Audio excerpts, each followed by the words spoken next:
ขับรถส่งอาหารในสหรัฐอเมริกาได้มื้อหนึ่ง200แท้บ่ไปเบิ่งกันใช้เวลาจักชั่วโมงสำหรับแอป Uber Eats เนาะสิบอกละเอียดเลยว่าในช่วงใดในเขตใดมันมันบีซี่เนาะมันสิเป็นปุ่มแดงๆนี่สิมีร้านอาหารขึ้นมาช่วงบีซี่เนาะเพราะว่า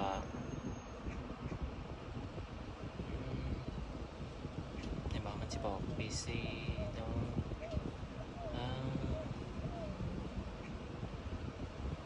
go offline first นะ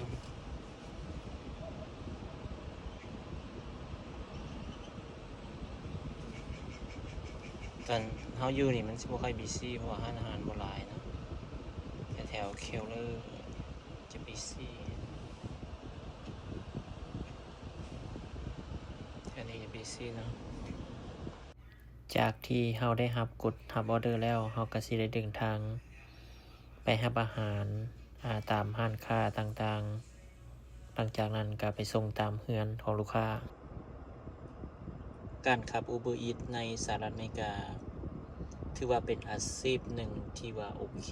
เนาะแต่ว่าบ่มีประกันภัยแต่ต้องได้ซื้อประกันภัยเองเฮ็ดหน่อยได้หน่อยเฮ็ดหลายได้หลายหรือว่าเป็นเซลล์อิมพลอยยีเฮาอยากได้หลายเฮาก็ขับหลายประมาณ8ชั่วโมง10ชั่วโมงต่อมื้อนึงก็ได้เนาะหรือว่าเฮาเมื่อยเฮาก็หยุดพักแล้วแต่ว่าถ้าว่าเฮาเฮ็ดได้ประมาณ80ถึง100เหรียญเฮาอยากหยุดพักเฮาก็บ่เป็นหยังเนาะเพราะว่าเฮาก็ปิดแอปลงไปตอนนี้เฮากำลังเปิดเฮากำลังรอเบิ่งว่าเขาจะสิเรียกเข้ามาตอนใดสำหรับการเบิ่งแอปมันจะบ่ใครคือแอปที่เป็นของ Apple เนาะเฮาต้องทำความเข้าใจให้หลายกว่าเพราะว่าเพื่อความผิดพลาดในการเดินทาง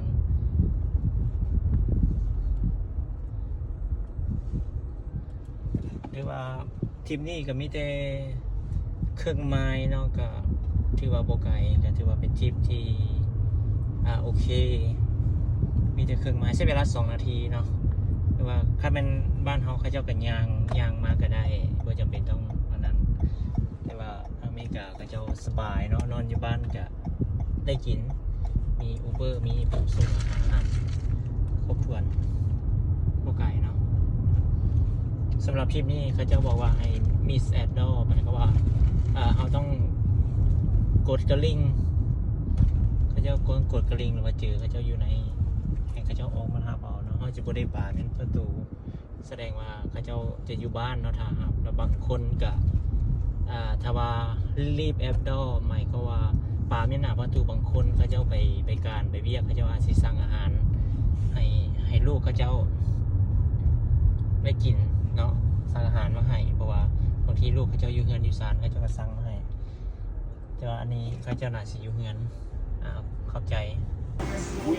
นี้มาครับเอาออเดอร์อยู่ทาโคสงาน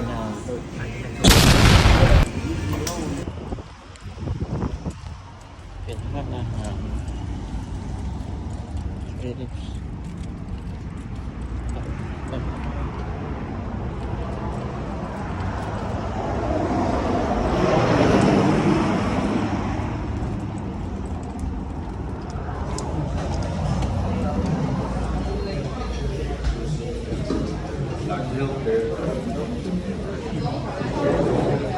pick up Amanda หลังจากที่เขาเข้ามาแล้วเขาก็สีมาถามรายชื่อที่ข้าเจ้าให้มาเนาะจะพิกับ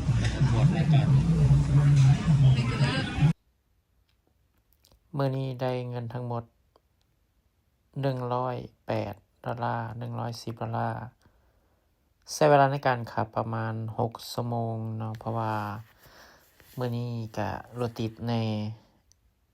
แต่ละมื้อก็สิบ่เท่ากันเนาะกันประมาณ1ชั่วโมง2ชั่วโมง3ชั่วโมงแล้วแต่เพราะว่า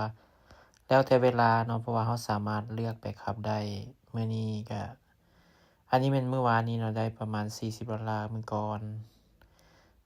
อาทิตย์ที่แล้วนี่ได้รวมทั้งหมดเบิดอาทิตย์ได้ประมาณอยู่$850สำหรับอาทิตย์นี้ก็ได้อยู่$204